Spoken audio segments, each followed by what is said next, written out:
Assalamualaikum warahmatullahi wabarakatuh. Halo Sobat Pasar Modal Syariah, bertemu lagi di podcast Pasar Modal Syariah berinvestasi yang amanah. Bersama aku, Cynthia Dinda Lestari. Panggil aku Dinda, tapi aku nggak suka marah-marah loh ya.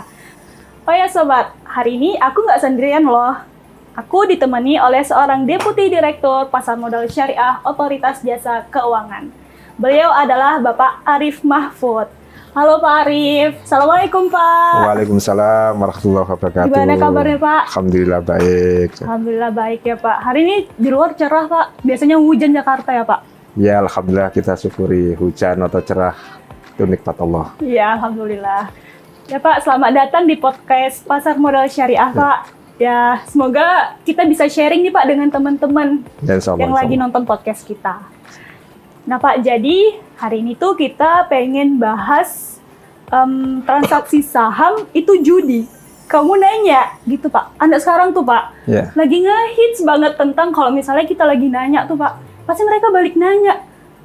Dan nadanya tuh, kamu nanya gitu Pak, lagi ngehits banget. Ya.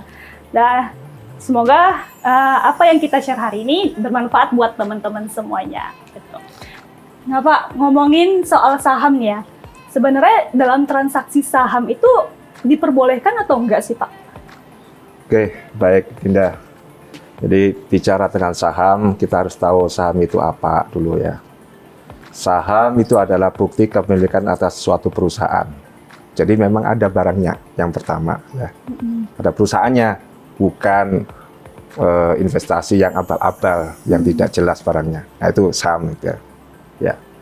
Kemudian sejarah saham di Indonesia juga sudah panjang, sudah lama, bahkan mulai zaman Belanda ya, sudah ada ya. Ini sudah sangat lama ya Pak? Sudah lama.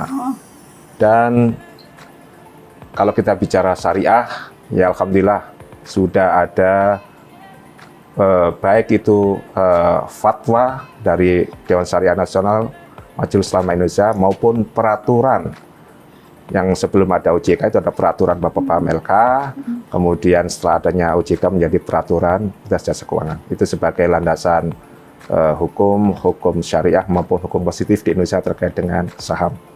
Oh, seperti itu. Berarti sudah lama ya Pak? Dari zaman Belanda bahkan sudah ada, saya baru tahu Pak. Ya, jadi kalau kita bicara saham sebetulnya ya teman-teman sekalian, saham sendiri dari bahasa Arab sebetulnya.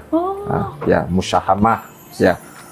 Akadnya adalah syirkah ya, syirkah, orang yang melakukan transaksi, pemegang sahamnya namanya syarik ya, kemudian menjadi bahasa Inggris menjadi shares atau shareholders ya, itu dari syirkah ya. Kemudian akadnya sendiri kalau di secondary market itu syirkah musawwamah ya, artinya orang yang melakukan pemegang saham boleh melakukan transaksi tanpa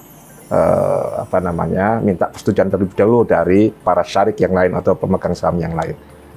Itu syirkah musawwamah. Ya. Berarti banyak ya Pak. Ternyata definisi saham itu juga ternyata dari bahasa Arab ya Pak. Ya. Gitu. Ya. Yang dari apa? Musawwamah kemudian menjadi share dalam bahasa Syirkah kemudian jadi share dalam bahasa Inggris. Ya. Gitu ya. Syirkah atau perkongsian ya. Syirkah atau perkongsian. Terus Pak, sekarang kan lagi trennya kan, bahkan di anak muda, bahkan pun orang ya yang udah pegawai, yang udah kerja gitu, lagi trending nih Pak, transaksi saham. Jadi transaksi saham itu kan, dan harga saham tuh, harganya tuh naik kadang turun ya kan Pak. Itu sebenarnya sama nggak sih Pak dengan spekulasi gitu? Takutnya nih masyarakat ngira, oh saham itu adalah spekulasi gitu. Jadi bisa kita lurusin nih Pak. Ya, jadi memang secara sunatullah memang sama dengan yang lain ya, barang itu bisa naik, bisa tetap, bisa turun harganya ya. Cuma apakah melakukan investasi di saham itu termasuk spekulasi yang dilarang atau tidak gitu. Karena kita harus tahu dulu ini spekulasi itu apa ya. Spekulasi juga kalau menurut KBBI ya itu adalah tindakan yang bersifat untung-untungan ya. Kemudian kalau menurut Cambridge Dictionary, Spekulasi adalah the activity of guessing possible answer to a question without having enough information to be certain. Ya, jadi tidak cukup informasi itu. Nah, spekulasi sendiri itu ada 3 sebetulnya ya. Spekulasi yang terkait dengan judi, spekulasi jual beli yang mengandung horor atau jahalah, dan yang terakhir spekulasi yang terkait dengan perniagaan, ya biasa ya. Jadi spekulasi orang yang sedang berniaga, ya. Jadi yang mungkin sekarang karena lagi musimnya World Cup sepak bola Piala Dunia, nah itu mungkin sekarang banyak itu yang terjadi, itu spekulasi yang terkait dengan judi, ya. Ya, judi kalau bahasa Arab namanya khimar atau maisir, itu adalah permainan yang apabila yang kalah itu harus menyerahkan uang atau barang kepada yang menang. Sebaliknya yang menang akan menerima barang atau uang dari yang kalah. Ya, jadi nanti hasilnya biasanya akan zero sum game. Ya, jadi seandainya nih Mbak Dinda senang juga terjudi, lihat pertandingan bola antara Arab Saudi dengan Argentina. Ya, kebetulan Dinda favoritnya Argentina. Messi ya, Pak? Ya, Messi. Ya. Kemudian Dinda taruhan dengan saya nih. Ya, taruhan 1 juta. Ya. Dinda pegang Argentina, saya pegang Arab Saudi. Ternyata Argentina kalah. Ya, maka adik Dinda akan menyerahkan uang sebesar 1 juta ke saya. Negatif 1 juta. Sebaliknya, saya menerima uang dari Dinda sebesar 1 juta. Ya. Jadi positif, jadi kalau dijumlahkan menjadi 0. Nah, itulah salah satu ciri judi, yaitu zero sum game. Itu salah satu cirinya. Nah, itu spekulasi yang terkait dengan judi. Kemudian ada spekulasi perniagaan yang terkait dengan gharar, ya, atau jahalah, ya, yang merugikan pihak lain. Ya. Nah, ini contohnya spekulasi seperti ini kalau di di muamalah itu ada spekulasi karena kuantitasnya, spekulasi gharar karena kualitasnya, gharar karena harganya, atau gharar karena penyerahan barang atau jasanya yang tidak jelas. Nah, kalau kita lihat itu, ya, transaksi saham termasuk kelompok mana? Judi atau spekulasi yang perniagaan yang bergerak online, semua tidak masuk.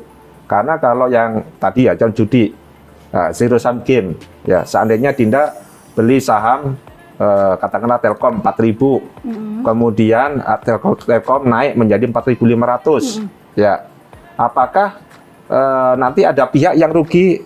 Dinda kan untung 500 ya, selisih 4.500, jualnya, belinya 4.000, untung 500. Apakah ada pihak lain yang rugi 500? Enggak juga gitu ya, enggak selalu ya. Ada pada saat namanya bullish, harga semua pada naik ya, biasanya para investor itu happy. Apakah ada yang rugi?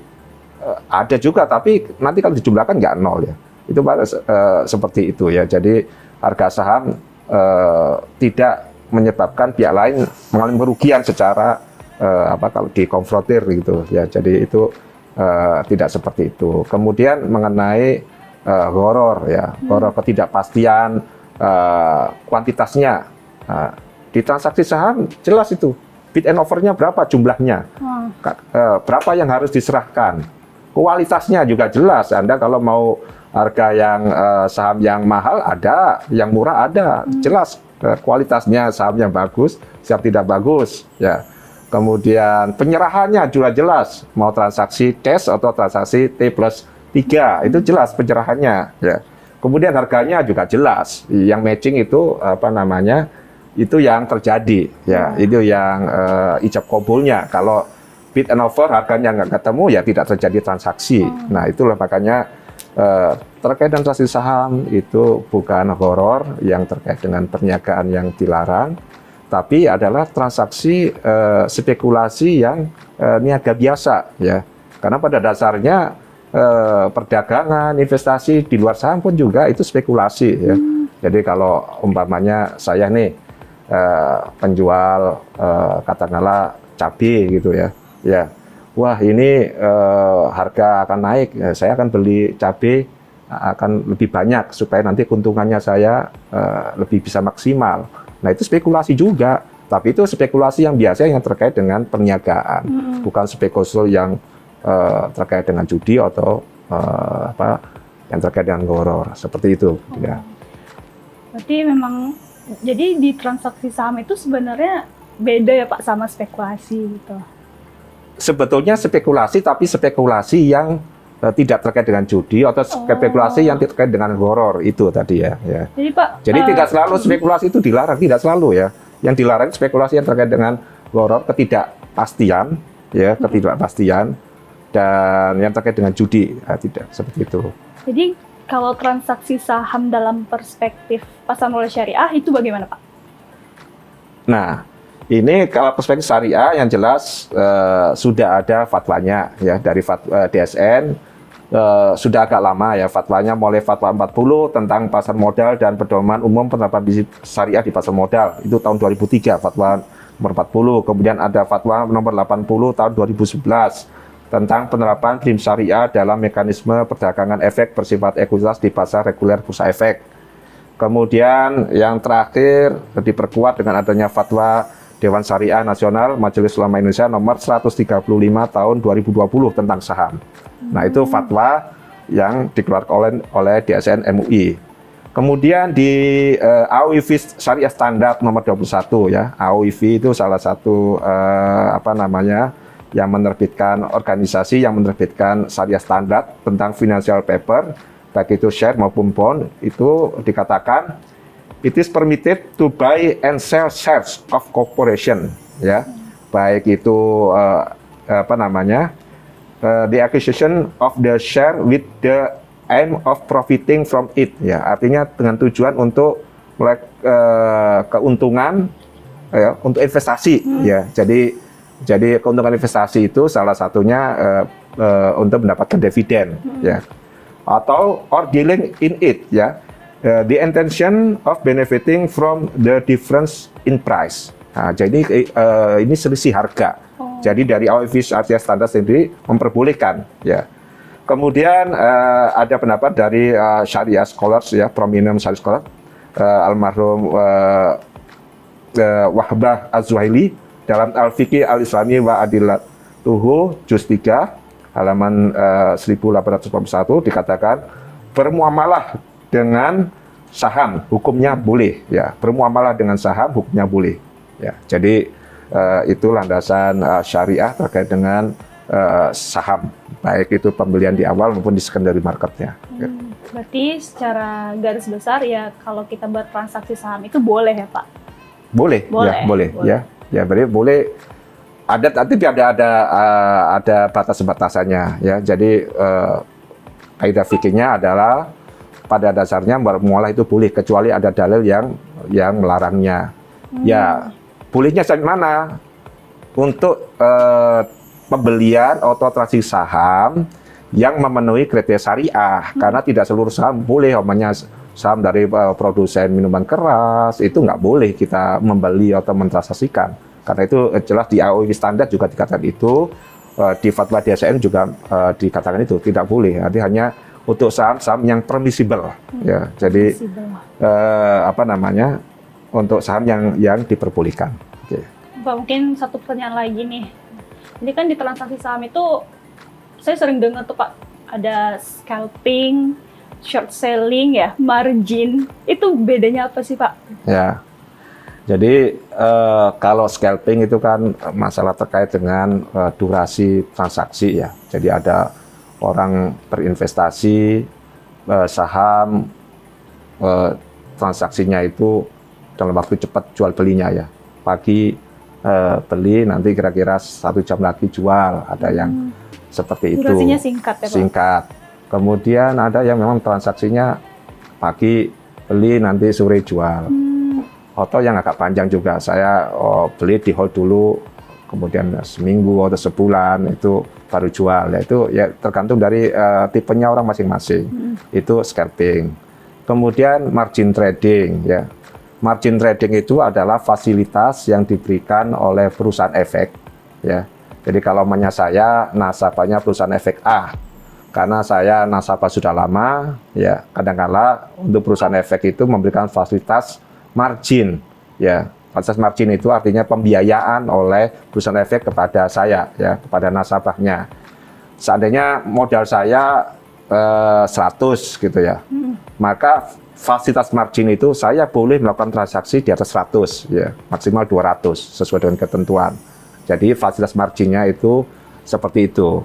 Nah, untuk fasilitas margin itu sampai dengan saat ini itu rata-rata ada ketentuan yang terkait dengan riba. Jadi namanya saya modalnya 100, kemudian diberikan kelonggaran transaksi sampai 200. Artinya yang 100 itu modal saya, yang 100 lagi modalnya dari perusahaan efek. Yang 100 modal perusahaan efek itu ada hitung-hitungannya. Ya, ada hitung-hitungannya, ada hitungan yang bunga ya biasanya gitu. Nah, bisa bunga harian ya, seberapa lama kita mengembalikan atas modalnya perusahaan efek itu. Nah, itu yang sampai dengan saat ini sistemnya seperti itu, belum ada margin syariah, sehingga terkait dengan margin trading itu sesuai dengan fatwa Dewan Syariah Nasional ini belum diperbolehkan. Jadi ada fatwanya larangan mengenai margin trading karena memang mekanismenya masih mengandung riba. Kemudian yang terakhir tadi terkait dengan short sell, ya short selling atau bahasa Arabnya itu bel ma'dum ya. Bel ma'dum itu menjual sesuatu atas barang yang belum dimiliki, ya, menjual barang dimiliki. Kalau fikih klasiknya itu menjual burung yang masih di udara, jadi menjual ikan yang masih di laut. Nah itu sama itu. Ya, dari dulu juga ada itu short sell itu. Cuma beda barangnya. Kalau dulu itu burung yang masih di udara, ikan di laut, atau kuda atau onta yang kabur ke hutan, nah itu sudah ada. Nah, kalau sekarang mengenai short sell di saham, jadi seandainya kondisi saham itu pada umumnya harga saham menurun itu. Nah, biasanya kalau ada pihak yang melakukan short sell, ini kan menurut saya pikirannya itu suuzon, ya, suuzon, karena dia berpikir nanti harga saham akan turun, maka saya akan jual sekarang dengan harapan nanti harganya akan turun, ya, jual sekarang katakanlah harganya 5.000, katakanlah harga Telkom 5.000, kemudian saya berpikir nanti saham Telkom akan turun jadi 4.000, maka saya jual sekarang harga 5.000, nanti saya akan beli sebelum saya kewajiban menyerahkan, saya beli dengan harga 4.000. Nah, itulah short sell. Artinya saya tidak punya barang Telkom, tapi saya jual. Ya, saya tidak mempunyai saham Telkom, tapi saya jual karena memang tidak cash and carry. Karena penyerahannya baru T+3. Ya, makanya saya beli jual harga 5.000, kemudian T+3 baru saya serahkan. Saya sebelum T+3 akan mencari saham Telkom dengan harga yang lebih murah. Nah, itulah short sell. Ya, short sell sendiri dibagi dua sebetulnya, ya, istilah short sell, ya. Ada yang naked short sell, itu short sell yang sama sekali saya tidak punya barang, kemudian saya jual, tidak punya saham, saya jual, itu naked short sell. Kemudian ada covered short sell, ya. Covered short sell itu saya punya perjanjian dengan pihak lain yang punya saham itu, ya. Saya menjual, saya nggak punya, tapi saya punya perjanjian dengan pihak lain. Saya akan menjual saham yang dimiliki pihak lain itu. Nah, itulah covered short sell. Ada, kalau di bahasa pasar itu securities lending borrowing. Jadi sudah ada perjanjian securities and lending borrowing. Nah, itu terkait dengan short sell seperti itu. Banyak ya informasi yang udah kita dapetin terkait transaksi saham ini. Ya, mungkin diskusi kita terkait transaksi saham sampai di sini, Pak Arief. Terima kasih atas sama-sama sharing-sharing ilmunya. Semoga kita bisa bertemu lagi, Pak, di podcast selanjutnya. Insya Allah. Mungkin aku resum sedikit ya, Sob. Jadi sebenarnya transaksi saham itu diperbolehkan. Bahkan ada tuh fatwa dari DSN MUI dan fatwa lainnya gitu kan. Namun kita lihat lagi transaksi tersebut sesuai nggak dengan prinsip syariah gitu. Jadi jika kita mau bertransaksi saham, lihat lagi sob, supaya apa yang kita lakukan tetap berkah ke depannya. Mungkin Pak Arief, terima kasih Pak atas waktunya Pak. Sehat selalu ya Pak. Amin, amin.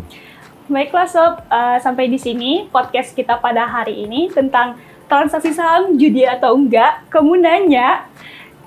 Sampai berjumpa di podcast Pasar Modal Syariah selanjutnya. Dan jangan lupa untuk selalu pantengi podcast Pasar Modal Syariah dan juga website kita di www.pasarmodalsyariah.com. Baik, aku Dinda izin pamit. Sampai bertemu di podcast Pasar Modal Syariah selanjutnya dengan narasumber yang gak kalah keren. Maju terus Pasar Modal Syariah, berinvestasi yang amanah. Wassalamualaikum warahmatullahi wabarakatuh. Sampai jumpa. Waalaikumsalam warahmatullahi wabarakatuh.